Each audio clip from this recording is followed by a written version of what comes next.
Good evening, I'm Klaudia Czerwińska and you're watching World News Tonight live from Warsaw.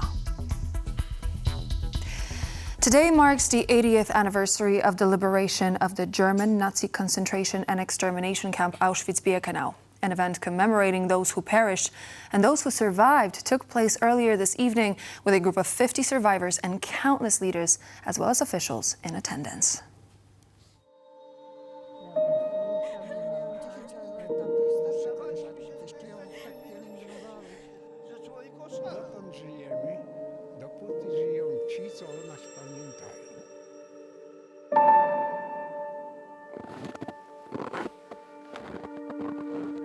Do roboty w polu. Mordercza praca, trudno przeżyć jeden dzień, a trzeba było przeżyć jeszcze jeden.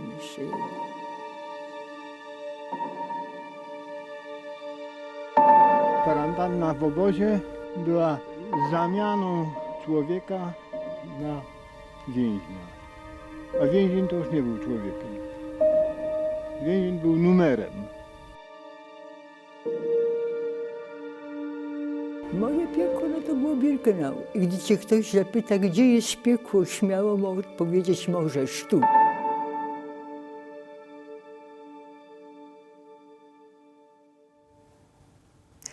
Eighty years since the liberation of Auschwitz, survivors have returned to the site today, facing a place that delivered so much unspeakable horror. It comes as their numbers and the first-hand memories they provide dwindle with time. Our chief political correspondent, Aaron Demmin, joins us now from Auschwitz. Good evening, Aaron. So how was the event received today? What can you tell us about the commemorations?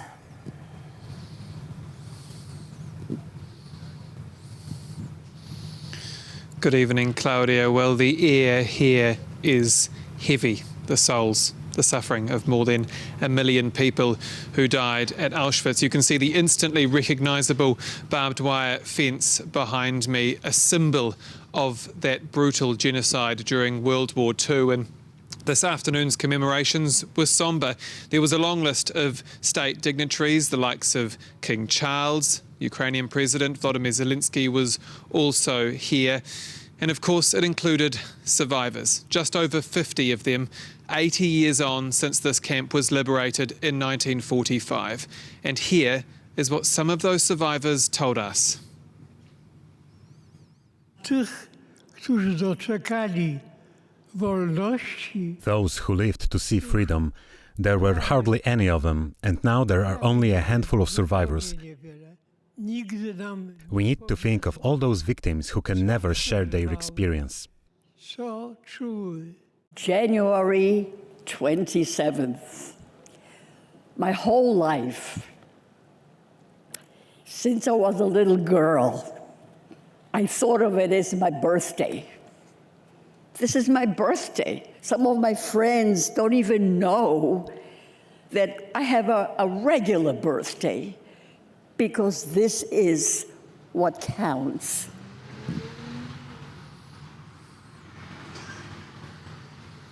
In their own words, speaking in front of the Auschwitz-Birkenau 2 main gate, the entrance that so many just like them took, and the entrance that for so many just like them led to death. Now, of course, these survivors, they are becoming fewer and more far between, because the opportunities to speak with them, the opportunities to hear their memories are becoming rarer and more privileged as they age. And as we look to the present day, I also spoke exclusively to Dr. Maria Zalewska, the Executive Director of the Auschwitz-Birkenau Memorial Foundation, about the impact that anti-Semitism and hate speech still has on the world. This is what she told me. The rise of anti-Semitism, I think for many survivors who I spoke with last night, and Louis was there, this feels like a very scary moment. 5 years ago, we spoke about Auschwitz as history, and to them, the lessons of Auschwitz and the memory of Auschwitz suddenly has resurfaced. It's very re-traumatizing.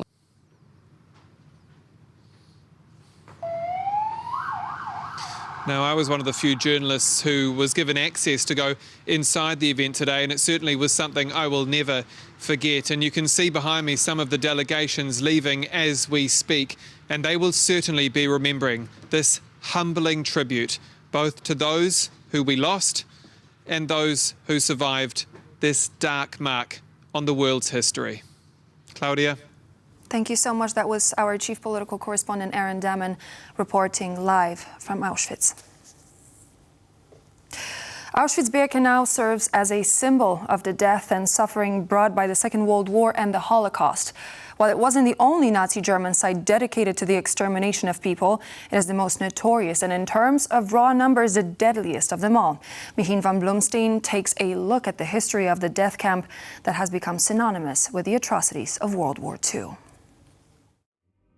The ruins tell one of the hardest lessons learned on the European continent. These buildings weren't meant to remain here. In an effort to hide the evidence, the Germans demolished the most damning structures, the crematoria, before abandoning the camp.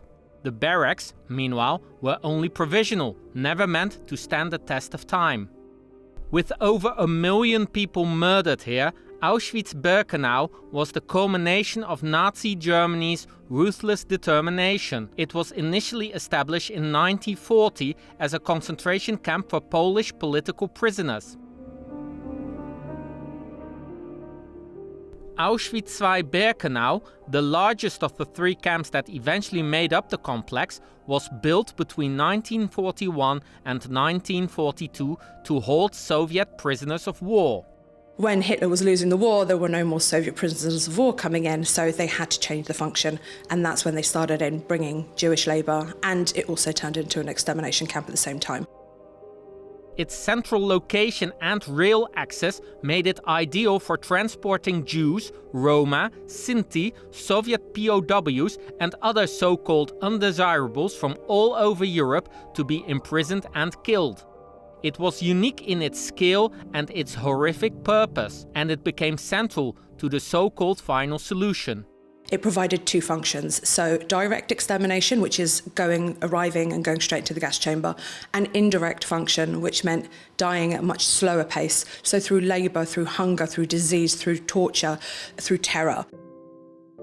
In addition to mass murder, many inmates were subjected to horrific medical experiments. These included sterilization, drug testing, and starvation.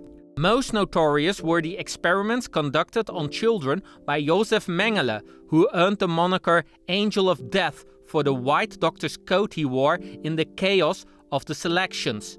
Meanwhile, actual doctors were kept at bay. When the Red Cross attempted to visit Auschwitz, the Nazi leadership tried to redirect them to a particular area of the camp that they had sort of dressed up to make it look more presentable. So we were already obviously clearly trying to mask the crimes that were going on there. After nearly 5 years of atrocities, on January 27, 1945, Auschwitz was liberated by the Soviet Red Army.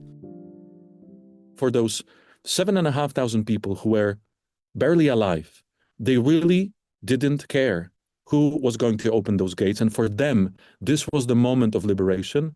And we commemorate this moment on January 27. And concentration camps was one of the things you found immediately necessary upon coming to power, is it not? Was it not?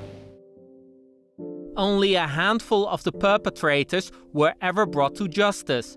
According to Holocaust Remembrance Center Yad Vashem, only 63 of the approximately 7,000 SS personnel who worked at Auschwitz were ever tried. 1.1 million is the chilling number most closely associated with Auschwitz-Birkenau. But beyond the number of people killed, Auschwitz is also a place of individual horror. The 80th anniversary of the liberation not only commemorates those who perished there, but also conveys the tales of those who survived. Ask survivors what they remember most vividly about Auschwitz. And most often, it is not something that can be caught on film or a sound recording. But first of all, the terrible smell of the smoke, the smell of burnt flesh. around the clock, day and night. Wrażenie było okropne, ponieważ jak wysiadłam tylko z wagonu, to od razu poczułam zapach właśnie ten, który znałam z Treblinki, zapach palonych ciał, więc już się przestraszyłam, nie wiedziałam, gdzie jestem. The experiences at Auschwitz are hard to comprehend from the statistics or other records. With the liberation 80 years ago, the number of living witnesses is dwindling. The majority of the survivors were children at the time, such as Barbara Gautier. She was 3.5 years old when she arrived at the camp and doesn't remember much herself. But I have some flashes, some very short, brief memories. But the rest I know from my mother, from her ex-prisoners' friends who survived, from my aunt. Not as much from my father, because he never wanted to talk about. Ryszard Horowitz was 4.5 years old when he was transported to Auschwitz-Birkenau. Talking to TVP World, he spoke of Jan Gross, a person who helped him to survive the camp, even when his father was sent away. He was in charge of Nazi warehouse where they kept some food and also some military uniform. And I believe I must have been hidden by him in the warehouse. And I also recall that I was put also by him in a hospital for contagiously ill people, place that the Nazis wouldn't dare to enter. It was a constant struggle to stay alive. Many of the survivors' stories involve very close calls and often a dose of luck. Leon Weintraub, who was 18 at the time and put in Block 10, secretly joined a different working unit in order to get new clothing. It turned out it saved his life. Because a few days later they took all inhabitants of this Block 10, the youngsters. They decided that they are not used to work and brought them to the gas chamber, killed and burned. So these few steps saved my life. The number of survivor testimonies is dwindling, and there were precious few witnesses to leave the camp. Out of 1.3 million people deported to Auschwitz during the Second World War, 1.1 million were killed, mostly Jews.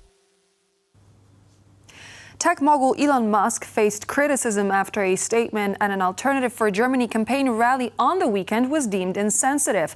As the world marks the 80th anniversary of the liberation of the Auschwitz concentration camp, Musk's remarks have drawn concern ahead of the Germany's election, which are just weeks away. Sasha Farbach reports. Tech billionaire Elon Musk is used to cheers and roaring crowds. But it wasn't a Tesla car release or SpaceX rocket launch this time. Musk is now relaunching German history in his endorsement of the far-right AfD. I'm very excited for the AfD, and I think you're really the best hope for Germany. Take pride in Germany and being German. This is very important. It is a comment that follows other recent controversies by Musk, including a hand gesture which was considered offensive. Thank you. The tech mogul turned Donald Trump advisor is known for his eccentric style and now has his sights on politics, in particular endorsing Germany's far-right AfD. In the latest opinion polls, the party retains a strong position ahead of the ruling SPD, but still trailing behind the Conservatives. Musk's latest actions could have a direct impact on the election. He decided, as I said, to meddle with the affairs which are not his, and particularly in this very sensitive time, which is a pre-election, last 4 weeks before the elections will take place in Germany. The AfD has its roots in 2013 and came to life as a Eurosceptic party. Over the last decade, however, it has shifted its focus to immigration issues, particularly Muslim migrants, and is increasingly seen as hardline. It is a party which has connections into a violent extreme right underground in Germany, which actually was discovered to have planned a kind of violent coup. Musk's comments align with the AfD's efforts to distance itself from Germany's World War II past, stirring pride which will appeal to the party base. Too much of a focus on past guilt, and we need to move beyond that. Children should not be guilty of the sins of their parents, or even let alone their parents, their great-grandparents. This isn't the first time that controversy has surrounded the AfD. In 2018, the party's co-founder Alexander Gauland dismissed Germany's Nazi past. In the summer of 2024, the AfD's candidate for the European Parliament, Maximilian Krah, stated that not all SS members were criminals, a trend that shows a worrying pattern. And the AfD deliberately still advocates leaving the European Union, undermining checks and balances, and ultimately also leaving NATO and the West. So it's a dangerous party. As the world marks 80 years since the liberation of Auschwitz, EU leaders unite in remembrance with a joint statement. Musk's comments cast a shadow over the moment, raising questions about how they will shape the AfD and the future of Germany's political landscape. The owner of the freighter at the center of a sabotage investigation into a Baltic Sea data cable damaged on Sunday says his ship may have been responsible. The latest cable breach between Latvia and Sweden comes a month after similar damage to other cables prompted NATO to step up patrols. Analysts warn, though, that there appears to be a concerted campaign to test the alliance's domination in the Baltic Sea. John Todd has more. A swift response from Sweden's Coast Guard saw officers seize, then board, the Vezin within hours of the latest Baltic Sea cable breach. Reports suggest the Bulgarian-owned ship set off from the Russian port of Ust-Luga several days ago. Authorities suspect Moscow's hand in the damage as part of the Kremlin's hybrid war with the West. The security service has opened a preliminary investigation. The National Security Unit is handling it. We know that there is a Russian sabotage threat against Sweden, but also other countries.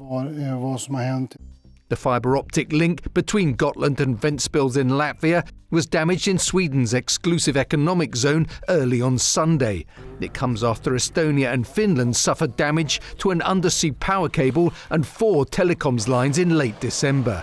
That incident prompted NATO to beef up patrols, launching a new mission dubbed Baltic Sentry to protect critical infrastructure. Analysts and politicians say the increasing incidence of seabed damage makes the action appear deliberate. Right now, we are experiencing it again. More damaged cables. This can't be a coincidence. GPS signals are repeatedly disrupted. Critical infrastructure is spied on with drones. Well, this is a recurring pattern, and it's hard to believe in coincidences in this part of the world and the maritime domain anymore, because it's been happening so often. It is very, very clear that this was done on purpose. Poland's Prime Minister Donald Tusk earlier this month emphasized the importance of increasing security in the Baltic. Countries lying along the Baltic Sea need a permanent and efficient control of security at the Baltic Sea. The ship's owner, meanwhile, is adamant that any damage was not deliberate. There is absolutely no way that we're talking about an act of sabotage or whatever other action on behalf of our crew. As NATO vessels leave Copenhagen as part of the Sentry security patrols, Sweden's sabotage investigation continues. Experts say Russia is testing the alliance to see how it can potentially achieve dominance in the Baltic Sea. The EU's wide-ranging sanctions on Russia have been extended for another 6 months, but come with a catch. Brussels has struck a deal requiring it to negotiate with Ukraine on the possibility of resuming energy transits to countries like Hungary and Slovakia. EU correspondent Angela Skujins reports from Brussels. After days of uncertainty and backroom discussions here at the European Council, ministers and representatives from across the 27 EU member states have reached consensus that they will extend the EU sanctions on Russia. And without this support, those sanctions would have wound up at the end of this month, but due to their decision, have been extended till the 31st of July. These sanctions include frozen assets and travel bans and are aimed at hitting targeting Russia, where it hurts for its ongoing invasion of Ukraine. Now, there were questions around how certain EU member states were going to vote. Hungary and Slovakia have increased their vocal, strident criticism of the EU for those sanctions, as well as Ukraine for halting gas transit supplies from Ukraine's Soviet-era pipes originating from Russia. And now, when Poland's Foreign Minister Radek Sikorski was questioned by reporters today after those meetings and discussions wound up about how he convinced Hungary to change its tune, here is what he had to say. As the presidency, we're obviously quite convincing, but I think Donald Trump also has to be credited here, because in his statement on Truth Social, he identified Vladimir Putin as the aggressor and threatened him with sanctions. So I hope the Hungarian leadership has seen the wisdom of sanctions. Now, word here in Brussels is also that a negotiation and a deal was brokered between the EU and Slovakia and Hungary. Now, those countries are crying out for energy, and according to a statement from the European Commission and High Representative Kaja Kallas, those countries have been added to a working group that will look at energy with the aim of getting guarantees from Kyiv to ensure that they get a stable flow of gas and potentially oil to those countries. We haven't received a reaction or a statement from the Ukrainian President Volodymyr Zelensky, but I'm sure he will offer his thoughts. My name is Angela Skujins, and I'm reporting from Brussels for TVP World. And now it's time for an exclusive interview about the lessons that the atrocity of Auschwitz can teach future generations. TVP World's editor-in-chief, Michał Broniatowski, sat down to talk with Petr Pavel, President of the Czech Republic, on the sidelines of today's commemoration in Auschwitz-Birkenau. Our guest now is the President of the Czech Republic, Mr. Petr Pavel. Good afternoon. Welcome. Mr. President, there are so many people coming here. Are they coming here only because it suits to come here to meet other leaders, or is there any real signal to be given to the world from here in today's situation? Well, I believe that many of us, or I would say all of us, have gathered here to commemorate the Holocaust, probably the worst case of genocide in history. We can trace in human history many conflicts where civilians were dying in big numbers, but not all these civilian casualties could be considered as genocide. Most of them are simply a collateral damage of war. And when we talk about genocide, usually we define it as a deliberate destruction of a nation or group of people in mass numbers. And one of the worst cases of genocide in history is linked to this place, to Camp Auschwitz. And obviously, we have to commemorate it because as humanity is really bad in taking lessons from history. If we don't remind ourselves what happened, how did it happen, what led to that situation, we would probably be in a position to live that history once again. Is it correct to say that people, that we have something in history but not in our memory? Because when we look at today's world, when people tend to name several events as a genocide, as you said, they misunderstand this meaning, because the real meaning of genocide, which the notion which was created just after the World War II, to describe what happened here and in other places of that kind across Europe. Is it legitimate to say today then that whenever civilians are being killed, is it already a genocide? Well, if we accept that idea, I think in any future conflict, killing civilians would always be marked as a genocide, and it's impossible. Quite often, civilians are being killed not because that one of the sides deliberately wants to kill them, but that one of the sides is using them as a shield. We saw it happening almost every day in Gaza, where Hamas was using civilians in a very cynical way as their shield against military operations that were launched by the genocide that they led against Israeli people in the neighborhood of Gaza. So I think we would always have to be very cautious when assessing what are unfortunate civilian casualties of war and what is the genocide. Do events like today's commemoration in Birkenau help people understand the sources of hatred and results of this hatred?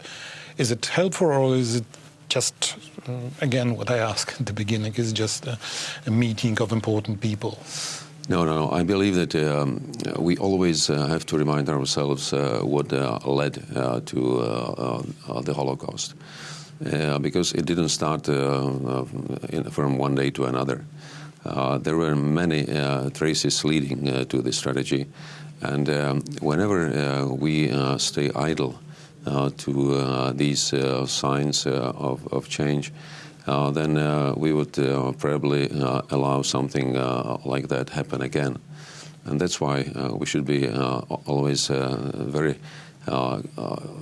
careful to watch signs of hate speech, breaking the freedom of speech, or rather allowing misinterpreting freedom of speech for distribution of hate speech. And we see it in a number of cases today. Of course, not all of these cases will have to lead to a genocide, but they are inciting very negative sentiments within the societies. They are alienating different groups in societies against each other. And in worst case, they are alienating the whole nations or ethnic groups. And these may lead to conflict and to genocide. Actually, we have seen that in Srebrenica, and we'll commemorate the 30th anniversary this year. And that was another example of hatred that grew up to something which we cannot even imagine in ordinary life. You're a general, and you are a former top official of NATO, and so I'd like to hear what would you advise as an approach towards countries or organizations which are just killing people or trying to kill people or foment hatred for their personal individual goals? Well, I believe that first we have to start by calling people and situations proper names. If someone is inciting hatred, if someone is changing the atmosphere for his own favor, creating very, I'd say, animosity in the society, then we should clearly mark who is at the beginning of that problem. And sometimes we're changing the meaning of who is a victim and who is aggressor, like in case of Ukraine and Russia, simply by following our political objectives.